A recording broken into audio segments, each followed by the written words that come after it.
Log in as user in ICTFax Web portal. Select the main menu Contacts, select the submenu Groups, and click on it. Group list page opens. Click on Add Group button from top left side. After that, user will enter the required information in desired fields. Name, enter the group. Name, click on Upload CSV file. Pop-up opens, then select the CSV file and upload. After that, click on Submit button to save the group. Next step, after creating Group Now, we will move forward toward running a fax campaign.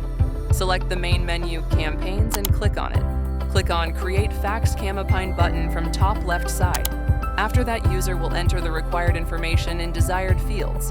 Choose Document or Upload. Choose the existing document from drop-down list, or upload a new document. Choose Group from list.